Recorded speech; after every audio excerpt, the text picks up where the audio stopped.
Good morning. Welcome to quad classes YouTube channel. আজকে আমাদের daily current অ্যাফেয়ার্সের episode 4। এই সিরিজে আমরা মূলত প্রতিদিনের ইম্পর্টেন্ট কারেন্ট ইভেন্টসগুলোকে কভার করছি এবং তার সাথে স্ট্যাটিক যে জিনিসগুলো আমাদের পরীক্ষার জন্য জেনে রাখা উচিত সেগুলোকেও আলোচনা করছি।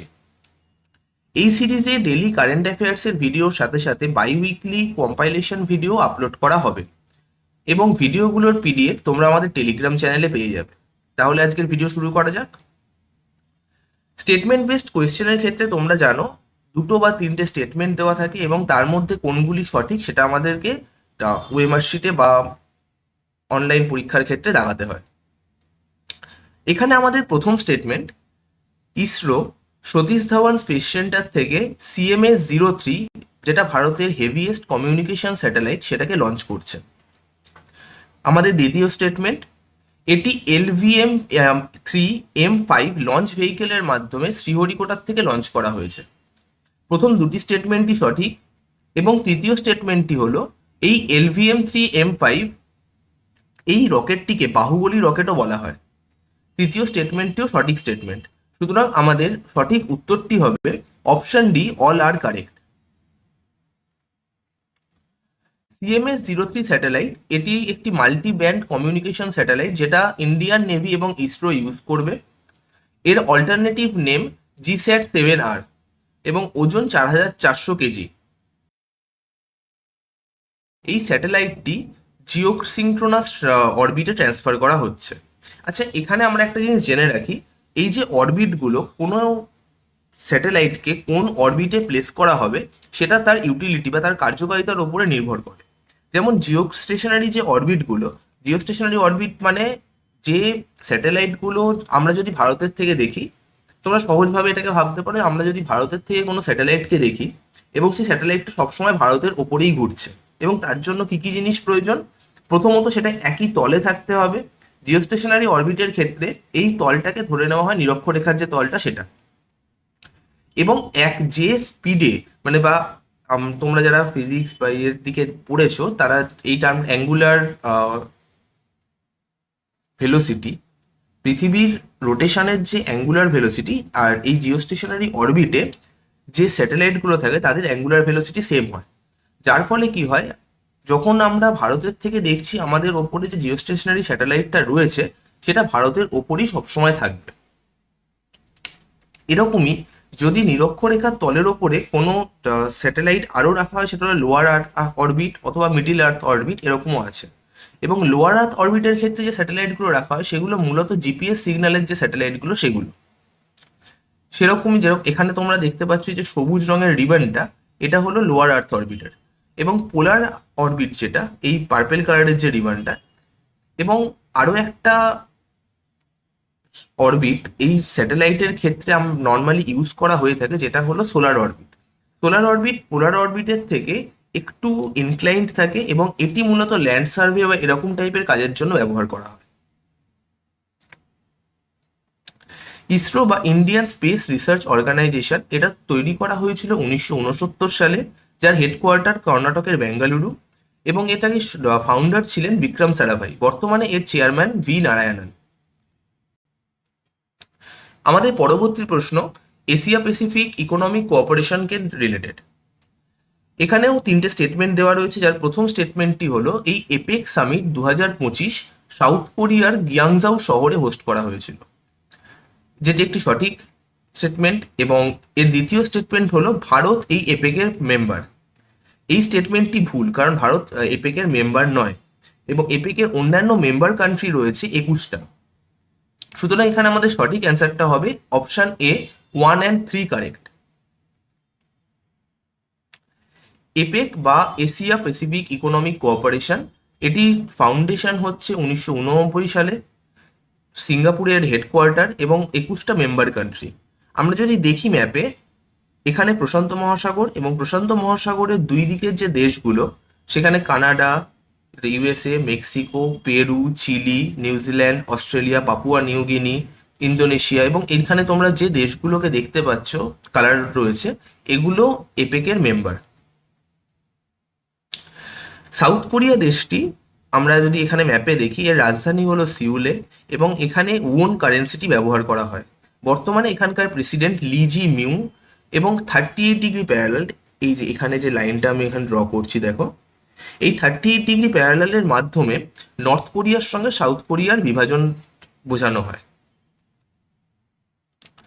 আমাদের পরবর্তী প্রশ্নে কিছু লেকের কথা বলা আছে বাদিকে এবং সেগুলো কোন রাজ্যে রয়েছে সেটাকে ম্যাচ করতে দেওয়া হয়েছে। এখানে প্রথম অপশন যেটা গোগাবিল লেক, এই গোগাবিল লেকটি ভারতের 94th রামসার সাইট হিসেবে স্বীকৃতি পেয়েছে। এই লেকটি অবস্থিত বিহারে। এরপরে রয়েছে দীপর বিল। দীপর বিল অবস্থিত আসামে। উধবা লেক এটি ঝাড়খণ্ডে এবং খেচিওপেরি লেক এটি সিকিমে। সুতরাং আমাদের সঠিক যে অ্যান্সারটি হবে সেটা হলো অপশন এ। বিহারের গোগাবিল লেক আমি যেরকম একটু আগেই বললাম, এটি ভারতের 94তম রামসার সাইট। এটা কাটিহার ডিস্ট্রিক্ট বিহারে অবস্থিত এবং এটি গঙ্গা ও মহানন্দা নদীর একটি অক্সবো লেক বা অশ্বক্ষুরাকৃতি হ্রদ। এছাড়া বিহারে আর যে 5টা রামসার সাইট রয়েছে তার মধ্যে হলো Kanwar lake, Nagi bird sanctuary, Nakki bird sanctuary, Gokul reservoir, Udaipur lake. এর মধ্যে গোকুল রিজার্ভার এবং উদয়পুর লেক রিসেন্টলি রামসার সাইটের স্বীকৃতি পেয়েছে। এছাড়া খিচন ওয়েটল্যান্ড এবং মেনার ওয়েটল্যান্ড এই দুটো এই বছর জুন মাসে রামসার সাইট হিসেবে স্বীকৃতি পেয়েছিল এবং এই দুটোই রাজস্থানে অবস্থিত।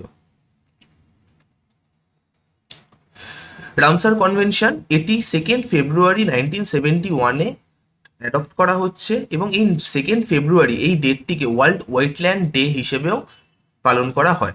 রামসার ইরানে অবস্থিত একটি শহরের নাম এবং এই রামসার কনভেনশন কার্যকর হয় 1975 সাল থেকে। ভারত এই কনভেনশনে জয়েন করে 1982 সালের ফেব্রুয়ারি মাসে। ভারতের প্রথম রামসার সাইট ছিল চিল্কা লেক, যেটা ওড়িশায় অবস্থিত এবং রাজস্থানের কেওড়াদেও ন্যাশনাল পার্ক।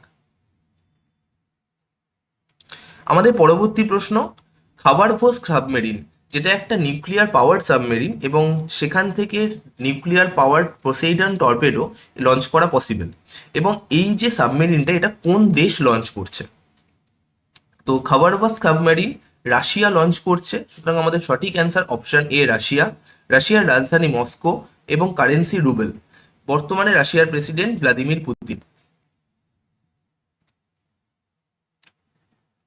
আমাদের পরবর্তী প্রশ্ন, নরেন্দ্র মোদী অটল বিহারী বাজপেয়ীর একটি স্ট্যাচু একটি রাজ্যের বিধানসভার সামনে উদ্বোধন করেছেন এবং সেই রাজ্যটির নাম কি? সঠিক উত্তর হলো ছত্তিশগড়। আমরা যেরকম ম্যাপে দেখতে পাচ্ছি, ছত্তিশগড় রাজ্যটি 2000 সালের নভেম্বর মাসে উত্তরপ্রদেশের থেকে আলাদা হয়ে তৈরি হয়েছিল।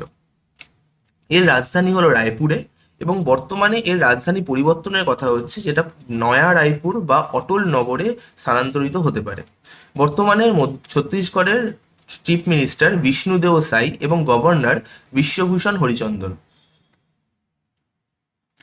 অটল বিহারী বাজপেয়ী সম্পর্কে আমরা কিছু জিনিস জেনে নিই এখন।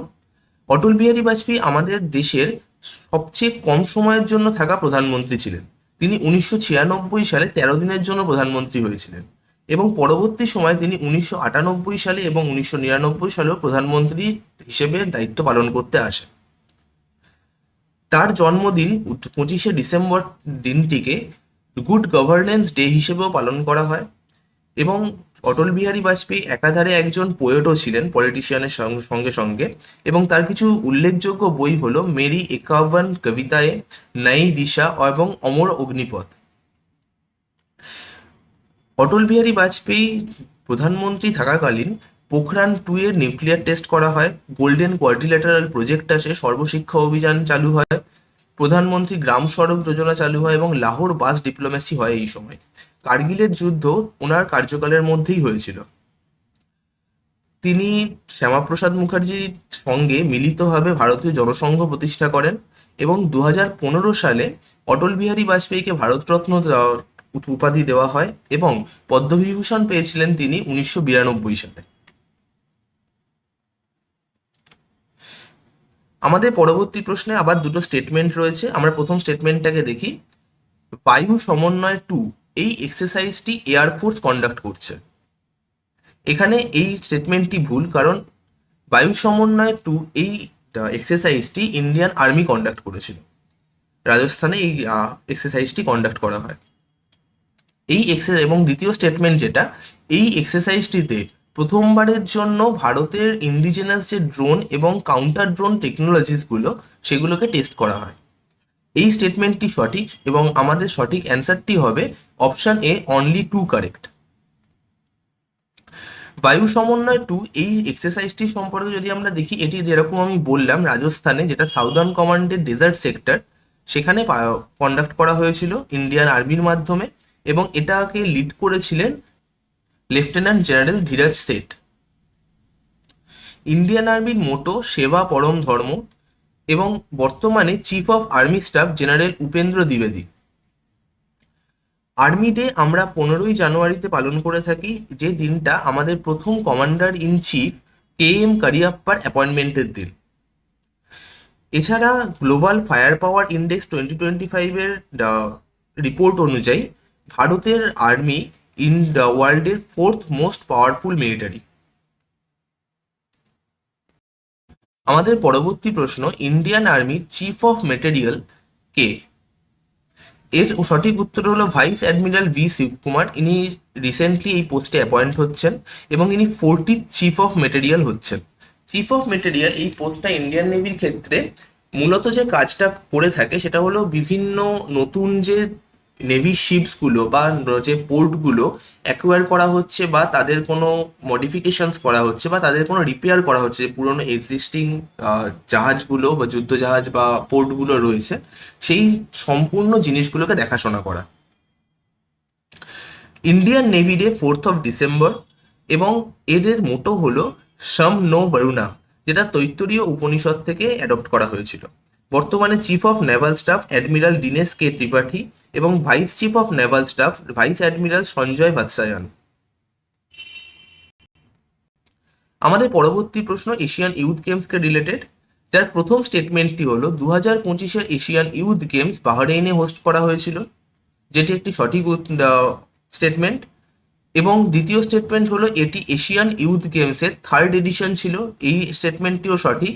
এবং তৃতীয় স্টেটমেন্ট, এখানে ভারত তাদের সবচেয়ে ভালো যে মেডেল ট্যালি 48টা মেডেলের, সেটা অ্যাচিভ করেছে এবং এটিও একটি সঠিক স্টেটমেন্ট। সুতরাং আমাদের সঠিক যে অ্যান্সারটি হবে সেটি হলো D, all of the above. Asian youth গেমসে যেরকম আমি বললাম এটি 3rd এডিশন ছিল। এর ম্যাসকট ছিল সাবাব, যেটা একটা অ্যারোবিয়ান অরিক্স, এবং এর মোটো ছিল ইন্সপায়ার ড্রিমস বিল্ডিং লেগাসি। 45টি দেশ এখানে পার্টিসিপেট করে এবং তাদের মধ্যে ভারত 6ষ্ঠ স্থানে শেষ করেছিল 48টা মেডেলের সাথে, যার মধ্যে 13টা গোল্ড, 18টা সিলভার এবং 17টা ব্রোঞ্জ। এই এশিয়ান ইউথ গেমসের প্রথম যে এডিশনটা হয় সেটা 2009 সালে এবং সেটি অনুষ্ঠিত হয়েছিল সিঙ্গাপুরে। সেকেন্ড এডিশন হয়েছিল 2013 সালে চীনে এবং পরবর্তী যে এডিশন সেটা হতে চলেছে 2029 সালে উজবেকিস্তানের তাশকান্তে। আমাদের পরবর্তী প্রশ্ন, international day for biosphere reserve এটি কোন দিন পালন করা হয়? উত্তর হলো 3rd নভেম্বর।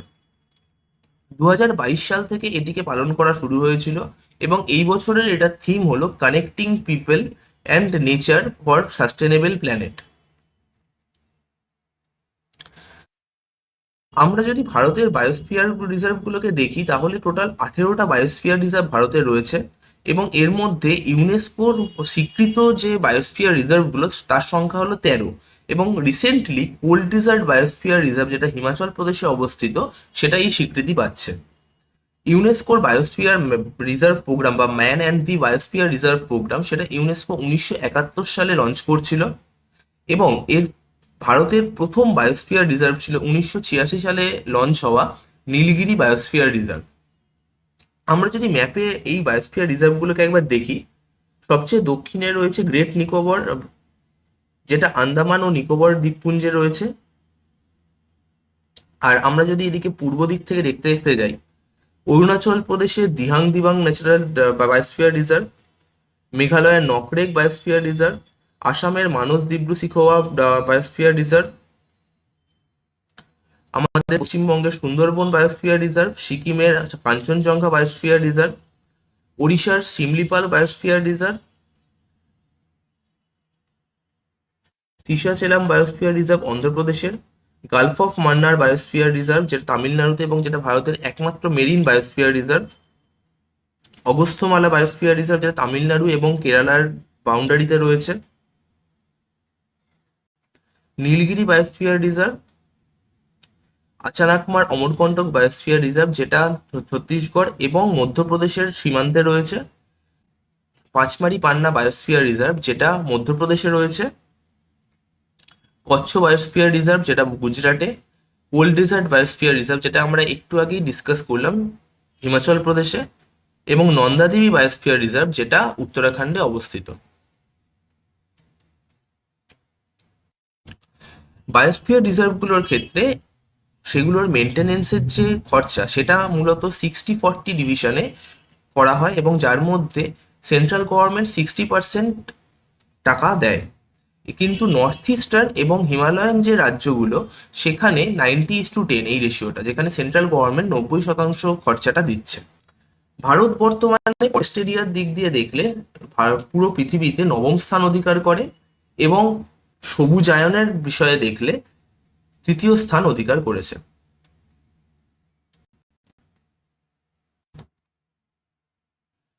আমাদের পরবর্তী প্রশ্ন তানজানিয়া দেশটির ভোট নিয়ে। তানজানিয়া দেশের এই ইলেকশনটিকে নিয়ে আন্তর্জাতিক মিডিয়াতে অনেক সমালোচনা হয়েছিল, এবং এই ভোটটিতে 98% ভোট পেয়ে যিনি জিতে আসছেন তিনি হলেন সামিয়া সুলুহু হাসান। তানজানিয়া দেশটির ক্যাপিটাল দোদোমাতে এবং কারেন্সি সিলিং। এই দেশটির যদি আমরা নেইবারিং অন্যান্য কান্ট্রিগুলোকে দেখি তা হলো Kenya, Uganda, Rwanda, Burundi, Democratic Republic of Congo, Zambia, Malawi, Lake Victoria যেটা তানজানিয়ার সঙ্গে বর্ডার শেয়ার করছে, এছাড়া লেক টানজানিয়াকা এবং লেক নিয়াসা এইগুলোও তানজানিয়ার সঙ্গে বর্ডার শেয়ার করছে।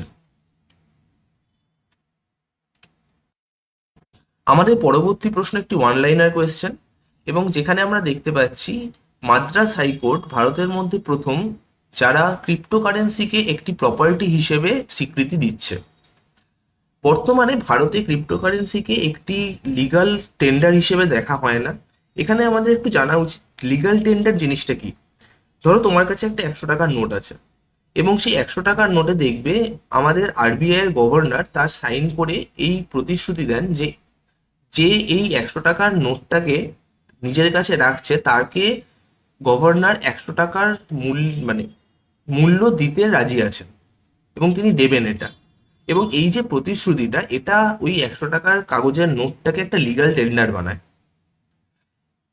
ভারতে ক্রিপ্টোকারেন্সিকে এরকম লিগাল টেন্ডারের মর্যাদা দেওয়া হয় না, কিন্তু বর্তমানে ক্রিপ্টোকারেন্সির যদি কোনো ট্রানজাকশনের মাধ্যমে কোনো মানুষ কোনো প্রফিট করে তাহলে তাকে তার 30% ট্যাক্স হিসেবে দিতে হয়, এবং সেই ট্রানজাকশনে 1% টিডিএস দেওয়া হয়।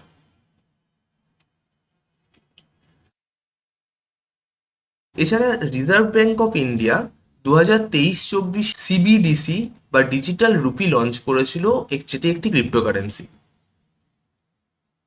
এর সাথে আমরা আমরা এর সাথে আমরা আজকের আমাদের ভিডিওটাকে এর সাথে আমি এর সাথে আজকের ভিডিওটিকে আমি শেষ করছি।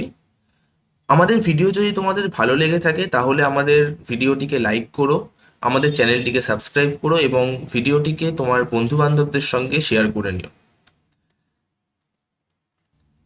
এই ভিডিওটির পিডিএফ তোমরা আমাদের কোয়াড ক্লাসেস টেলিগ্রাম চ্যানেলে পেয়ে যাবে। Thank you.